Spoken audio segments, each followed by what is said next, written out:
Un ministre peut-il écrire cela? Depuis la récente sortie de Fugue américaine, édition Gallimard, son roman consacré au pianiste Vladimir Horowitz, Bruno Le Maire est au cœur de toutes les discussions. En cause, un passage érotique osé que personne n'avait vu venir. Il lui arrivait de soulever son t-shirt gris pâle pour exhiber ses seins. Elle me montrait le renflement brun de son anus. « Tu viens Oscar? Je suis dilatée comme jamais », peut-on notamment lire. Moquerie des réseaux sociaux, critique des opposants au ministre de l'économie. L'ex des Républicains n'a que peu d'appui en dehors des macronistes. Mais côté privé, Pauline, sa femme depuis 1998, fait sans nul doute partie de ses soutiens.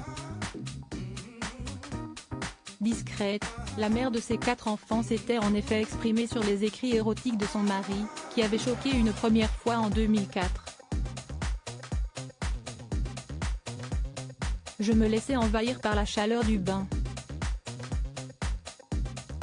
Et la main de Pauline qui me caressait doucement le sexe, avait-il alors osé dans le ministre? Pas de quoi sauter au plafond pour Madame Le Maire.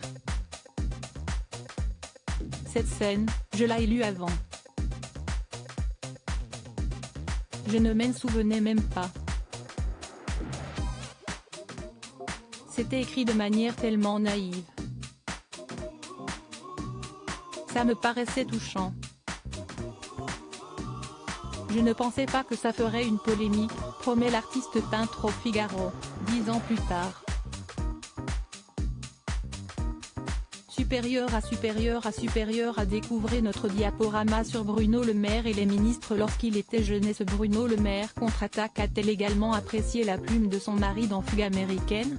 Si est-il probable, même si pour le moment, si est-il Bruno Le Maire lui-même qui est monté au créneau sur France Info. Et le locataire de Bercy ne semble pas touché par les critiques. Ce sont 10 lignes sur 480 pages, a-t-il rappelé mercredi, à propos du passage érotique décrié. Lisez le livre, vous verrez qu'il est question de Vladimir Horowitz, le personnage central, de musique, de Bach et de Beethoven, de ville, de New York, de Berlin, de Moscou, mais aussi des drames du XXe siècle, des failles, de la fragilité des personnes, ce qui me touche profondément.